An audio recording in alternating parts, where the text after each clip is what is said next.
Hey there, creators. Welcome back to the Dear Creator YouTube channel. My name is Danny Daniela, and on this channel, we are practicing using our critical thinking skills, creative thinking, and applying it to our self-awareness journey. Today, I want to share with you a clip from a creator named Candace Owens, who's going to talk about some topics that are sensitive. And so if you are not in a position to really challenge your biases, if you're not in a position to leave the character out of the picture and look at the content of whatever that person is saying and apply it with intentional thinking skills, then this might not be the video for you. But I want you to stay and challenge yourself and practice these things because it's not the easiest thing to do. And this is what this platform is all about, is looking at these different topics and not siding with right or left, but just siding with good and having quality questions throughout the process. I have a lot of content that's come up on this page with dealing with Candace Owens because I think that she practices critical thinking. She brings her sources, she brings her stories to the table. Some people aren't a fan. I look at Candace content, I look at it fully, and really does challenge you to just think, and if you agree or disagree with Candace, really understand why you disagree or agree. For me, it's really about, if she says something that's out of whack, where can I find some sources? Where do I confront that belief system? Because everything that any creator might share with us is not going to be absolute 100%. I think a lot of people in the world do have flaws, and I don't think everyone has all the answers and gets it right every time. But this is why it's more important for us to focus on the content and the messaging that we're consuming with our eyes and our ears, and being mindful on how to delegate all of the resources and content that's out there. Even when it comes to sources, one thing I'm big on is, what are your sources? What are your stories? Even when it comes to some of our sources, for instance, someone says the data says this or the book says this, those things should be challenged too, because I really can write a book, you can write a book, anyone can write a book about how they feel, but we really want to see when facts line up and when things make sense. I'm bringing this story to you all. We're going to watch her message, but I want to share a little bit of a background on why this stood out to me and how I feel like the earth is just listening to me. So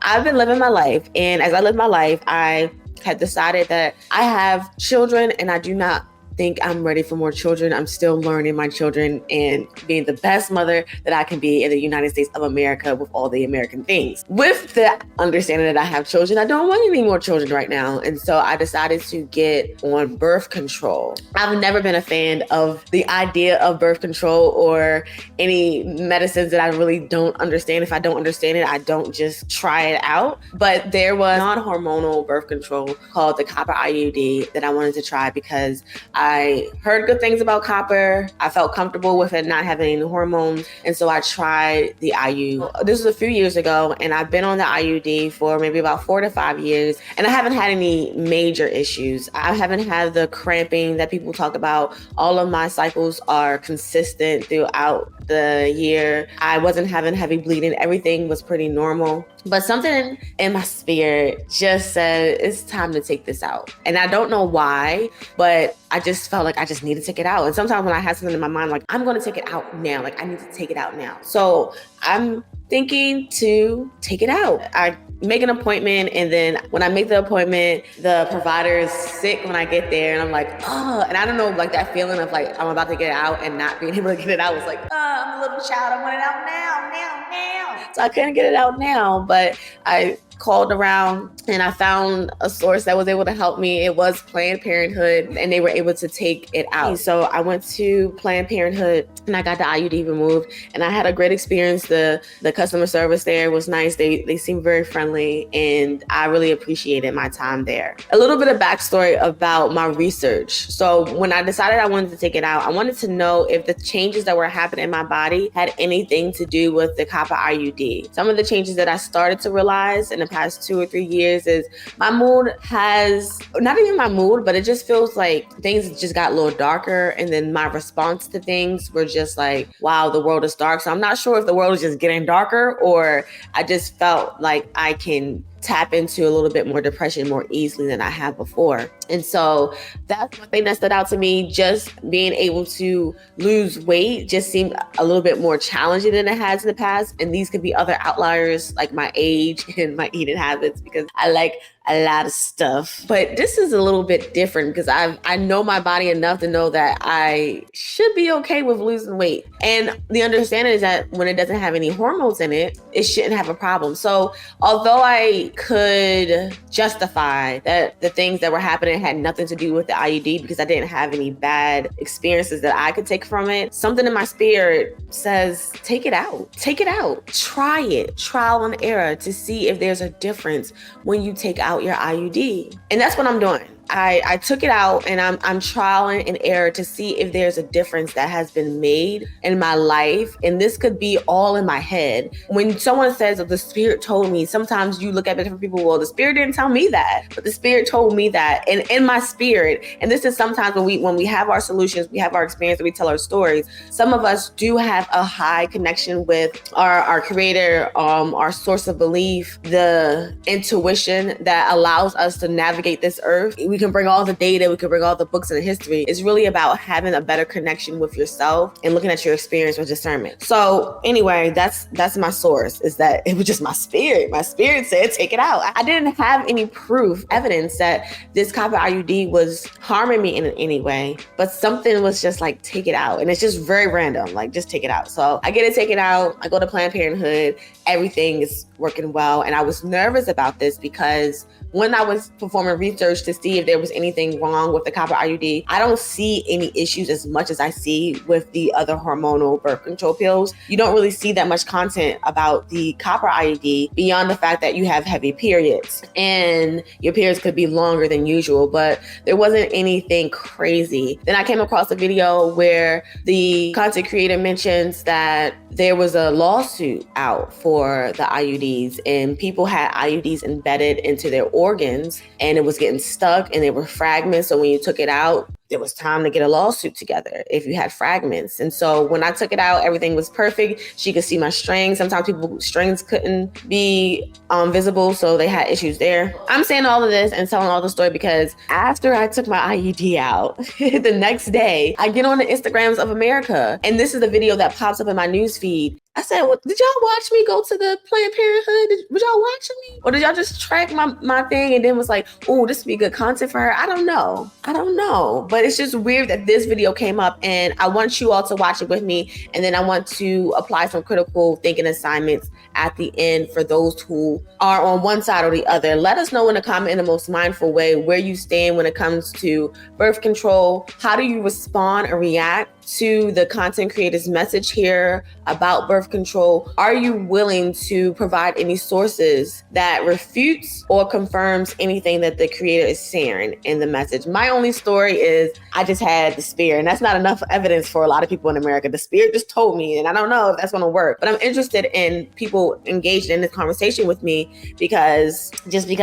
All right, let's go ahead and watch the video together. Hello, Instagram. Okay, copying to do this quick live because I did today's episode on a subject that I really want every woman to hear because I was super disturbed by some TikToks that I was seeing about IVF. I know I have tons of friends, not tons of friends, but I know a couple of people that have gone through the IVF journey. So don't worry, you're not going to be insulted by this in any way. I know how critical for some people that are really just trying to have one child and how emotional that journey can be. But I also do think and feel in my heart that we are on the brink of an awakening in American society. I think people are just starting to notice a lot of evil today in a way that feels almost like there's a quickening of sorts happening.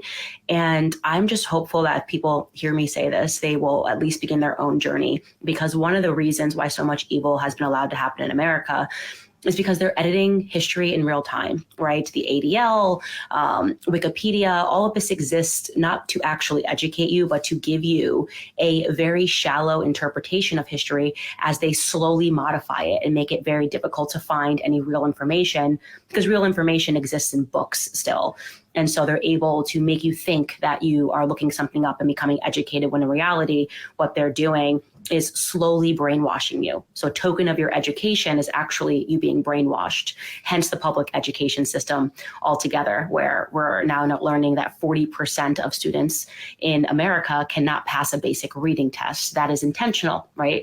Because they want these students to graduate and think that they're smart, when in reality, they don't even have the capacity to be able to read a historical book and to understand how we got to these certain circumstances in America.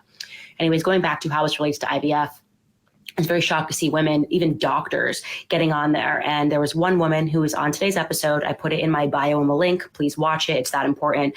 Who was like, I'm a doctor. She's talking to people on TikTok, and she's like, I just can't believe they're doing this. Like, this is literally the state trying to control my body, like such a talking point. The state trying to control my body because Alabama is saying that an embryo is a child. So this is what they're upset about on TikTok, that Alabama said an embryo is a child. And another TikToker was saying, like, what if I can't afford to store all my embryos? Like, why can't I just, I guess, throw them out? If you're saying it's now a child, this is actually going to sort of set women back economically. And I'm watching these TikToks and I am just shook by looking in people's eyes and realizing that they're serious when they say these things because they don't know anything about the history of the women's movement, the history of the propaganda that they're even saying, and how much it all derives from a very dark chapter known as the Progressive Era, where there was a panic in America, and the people that were super educated caused the panic. A bunch of Yale and Harvard grads, a man named Madison Grant and Francis Galton, working together, producing a book essentially called The Passing of the Great Race. And they believed that because dumb people, immorally defective people were breeding, that ultimately it was going to harm the Nordic supreme race, that they believed, like, if you were from the Nordic countries, you were the brightest person, you were the best people. And it was a form of Darwinism. Francis Galton was actually related to Charles Darwin, and they had to deal with it. So they came up with the idea of birth control, literally not hiding that, right? Birth control. And obviously, if you said to people, we are trying to exterminate you so that you can't produce a lot of children, people would not have wanted to take birth control. So Margaret Sanger and her friends came up with an idea that, you know what, why don't we work on birth control propaganda? You can actually look this up because Margaret Sanger wrote an essay called Birth Control Propaganda. She's written a ton of essays, and they're now trying to wipe them off of the internet because you probably learned in school that she was a hero. She was a monster and a psycho who was also quite smart, and they started working on how they could convince people to sterilize themselves. At this time in America, there were actually sterilization colonies and clinics. So they started opening hospitals, institutions, so to speak. And if you were a woman and you got pregnant and you were unmarried, you went into the institution and they would sterilize you. They had court cases, notoriously Buck versus Bell. And the state said, yes, no, some people are so morally defective, they should be sterilized. Some people are so stupid, they should be sterilized. We're not just talking about people that were born mentally retarded, right? We're talking about literally, if you were a woman who got pregnant and you didn't have a husband, they would be like, no, into the institution you go. And so Margaret Sanger became friendly with all of the great thinkers of her time, most notably, I think, Dr. Clarence Gamble, who Gamble, as in Procter & Gamble, that family, he turned 21, he inherited $1 million, and he wanted to put that money to work by sterilizing people. And he wrote extensively about this need to sterilize the population, or there would be too many stupid people, right? So the propaganda that they came up with was, let's tell people it's about women's health. They were especially focused on sterilizing Black Americans in the South because they were like, they're having kids too quickly. And they started creating birth control. Like, this is how the story goes. They started creating birth control with the understanding that it would sterilize people long term. And they started experimenting on people that were institutionalized. Women were showing signs of depression. Some women killed themselves. Some women died because they got cancer. And guess what? The FDA still said, this is a go. We're going to go on with this. They were also experimenting on that at that time on Africans in another continent. This is the creation of all of these NGOs pretending to care about people. They even had something called the Population Council, which still exists, unbelievably, where they were just examining how they were going to control the population. So you wake up today and you know that Dr. Clarence Gamble and Margaret Sanger were opening these clinics to sterilize people. They didn't change the birth control medicine. This is still the medicine that we have today. And she wrote, like literally wrote once to him, like, we don't want word to get out that we want to exterminate the race, but, you know, let's maybe make an appeal to the ministers and the churches to help us with this propaganda, with this message. You know, the birth control propaganda is, it's going to make you free. It's going to make you free, women. And you fast forward to today and you realize that women don't know this. And I come across women and they're dosing themselves every day with hormones. and they're getting all sorts of stuff. They're getting, cancer. They don't know they're right on the label. It says, this is an increased chance of breast cancer. They don't know that. And historically, it's always been known that this was going to give you cancer. You could do hormones every day. It's always been known this is going to be a possibility, that obviously there is a direct correlation between hormones and cancer when your hormones are not regulated correctly. Women don't even know what birth control is. They don't even know that it controls your brain. Like, actually, it's convincing your brain that you're pregnant so that you don't menstruate, right? They don't even know that on the FDA inserts, it says that it can lead to liver cancer, cervical cancer. All the things are right there in front of them. Diabetes. I mean, it's just, so I see so many women say that are sick, depression, suicide, all of these things. And it never dawns on women, because this is what happens with the disappearance of a true education, that you are making yourself sick, that all of this is on the insert, that you are microdosing yourself every single day with a synthetic hormone, that the state has been successful, that actually birth control was the state's way to control your body, not the other way around. Like, they wanted to control your body. And then you hear women that are saying that they're struggling to have kids. And I'm just going, guys, yeah, that was the point. You're struggling to have kids because that was the point. They didn't want you to have so many kids. So this has been the long game. They have been successful, right? These same people, these same eugenicists were the ones that created the textbooks. The eugenicist families, the Rockefeller family created the textbooks to control what you were learning about your own history. And you learned that this was about freedom. No, this was never about freedom. This was about making sure that you didn't have too many kids. And so it saddens me when I see and I come across people who are struggling to have one kid, struggling to have two kids, and they don't know what's wrong with them. And the doctors who have just given them the birth control for 20 years of their life are now like, oh, I don't know, this is just the way. No, it's not just the way it is. Women shouldn't be struggling to have one or two kids. Like, we have to wake up. This is not normal. None of this is normal, okay? It's a Machiavellian evil design to keep you stupid, to keep you fat. Yes, it also makes you fat. Birth control makes you fat. It decreases your mental health because it's impacting your brain, acne, all of these things, guys. You have to look into the history of this stuff. This is we try to sterilize women. Oh, look, women are sterilized. What do we do? Oh, I know. We create another industry, IVF, and we convince women to defend that industry as well. What is more sinister? What is more satanic than the concept of the state eventually one day being able to control life and death, right? IVF, you're going to have to go to the government to have a baby, okay? And then you're going to have to go to the government to die, because now you're hearing them talk about euthanasia. It's a right. It's a right that the government should be allowed to, so people should be allowed. It's about your individual freedom. It's none of those things, guys, okay? It's none of those things. You already gave up control over your bodies. It's happening in the classroom. You're being brainwashed as a woman when you are way too young to make those sorts of decisions. Long-term implications, copper IUDs in your body.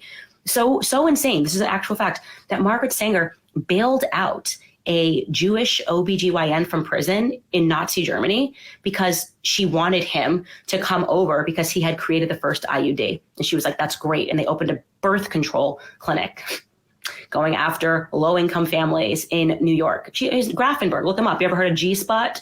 Ernst Grafenberg? You have him to thank for that. And then go look into the studies of how women, when they tested the Ernst Grafenberg's first, IUD that was on the market, of what happened to those women. And then ask yourself how the FDA, after years and years, just keeps confirming these products. We are making ourselves sick mentally and physically. And I just need you to know that when women have that crazed look in their eye and they start talking about the state's going to control their bodies, that it is an utter inversion of the truth, okay?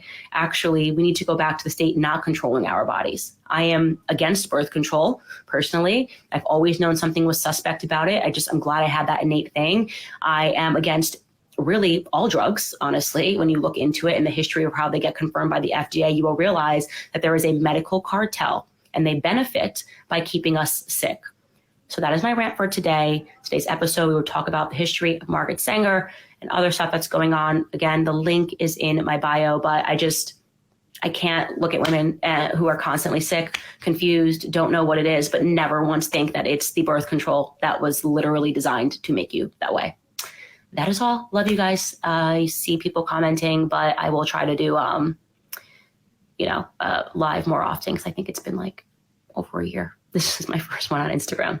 Bye, guys. All right. So what I'm taking away from this message is there's a particular audience, and the audience is those women who want to have children. And as we navigate through life, our ideas on having children can change, but the content that's being shared here is important for that audience. And I want to consider the other audience that are not designed to have children. And when I say designed to have children, I'm not saying just because they're a woman that they are ready to have a baby. I really want to explore the concept that we all have different gifts, and being a mother, just like being a teacher or being a doctor, they require skills. And honestly, to be a mother, you should be interested in being a mother. And there are a group of women who do not want to have children. So there has to be some type of conversation on what's the method for those women who shouldn't have this in their body, shouldn't be dealing with these hormones, but really want to protect themselves. And we all know that there is a list of contraceptions. And I actually seen one when I was at the Planned Parenthood office, and it goes to the effectiveness. It ranges the effectiveness. So it has IUDs at the top all the way down to forget the last one, but I'll put the chart on the screen. And one of the methods that I'm interested in is the fertility method, where you literally need to clock your system, clock your cycle. And for me, it works because my cycle is so consistent. But for some, I understand that cycles are all over the place. So I'm not sure if it's the best method. And then you have to understand how long sperm lives. You have to know when you're going to be ovulating. You even have to test yourself to see if you're ovulating. It requires a lot of self-attention. It requires you to be in tune with your body. That's one of the reasons why I would advocate for just the fertility method along with using condoms. And I don't know, maybe condoms it has something crazy with it. Now every day when we go online, we are seeing something that's bad and that we should be afraid of and we should worry about. It's like everyone is against us just living on Earth. And this is one of the reasons why I wanted to create this channel. Is I do want us to focus on those things, that there is something happening, but I really want us to gather the idea or get to an understanding that we do have power with the way that we think. We do have power with the choices. And it doesn't really have to land with us being so against each other that we're just making more of a mess. It's almost as if we're toddlers and there is no type of order in the room and we're all just fighting and it's just a big mess on Earth. We just need some type of guidance. We need some type of source. We need some type of system that allow us to help us self-regulate and self-control and self-govern. We have to have someone outside of us be the government for our every move in ways that are detrimental. And it's so interesting because I'm going to use wake up, like, people use the term woke. I don't know why there's a bad or good connotation with it, but just really waking up just means in simple terms of being aware, self-awareness, what's going on with the decisions that you're making, what's going on in your world, and then applying any skills that we take from critically thinking and creatively thinking on the good and applying that to our world, because we are making up most of the world. We can make better decisions. And it doesn't mean that because one side believes that all of these things are true that are from old, that it has to stay that way. We have to find some type of balance of understanding that we have made modern decisions over time. Life has changed over time.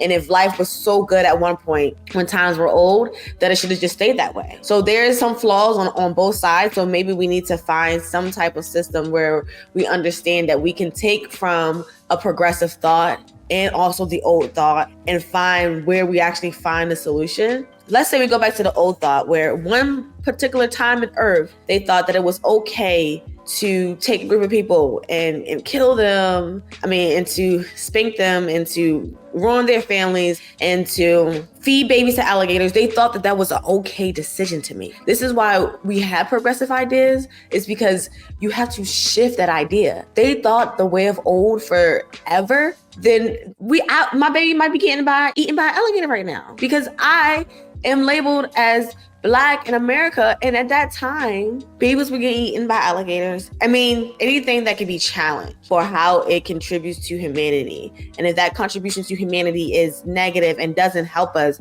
we need to challenge that thought. So the battle shouldn't be about I'm right and I'm wrong. It should be about really what is good and how do we actually get to an understanding of what is good. We have to have some type of framework. We have to have some type of understanding universally of what's good and bad. And I believe that we all know. And some some of the ways that people act on one side or the other is detrimental, even if they think that their mission or their statement is good. Like I love some of the content that is shared by creators like Candace Owens, where they challenge you, but sometimes the message for the challenge comes off condescending or is really one-sided, as if she's only talking to the audience that agree with her. But if the message can resonate or could travel, if she considered all of the reasons why people might be against her message and meet them halfway with her sources and with her data. That's just a theory. All of this is a theory. The theory is I took my IUD out because I thought that maybe it had some doing on what was difficult in my mind at some time in the last 2 years. I took my IUD out because the spirit told me, right? That's not enough. I also took the IUD out because of all of the things that I learned in just a short period of time on YouTube, that there was lawsuits against the IUD. I took the IUD out because I wanted to test what it would be like without it in my body again. And then lastly, it was a foreign object that I was inserting in my body, and I really don't have a proper understanding of how that even works. But it worked, guys. It worked. I just want to also say that it worked for all those years. I did not have a bad experience as far as my bleeding. My cycles were consistent, but something just told me to take it out. So I wanted to share this with you because I did want to support Candace in this message, because for the audience who want to have children, there is some good content that I encourage you all to research as it relates to this content creator's message. Until next time, hold on to you as much as you can. Hold on to your health, your being, and your mind. Be mindful. Bye.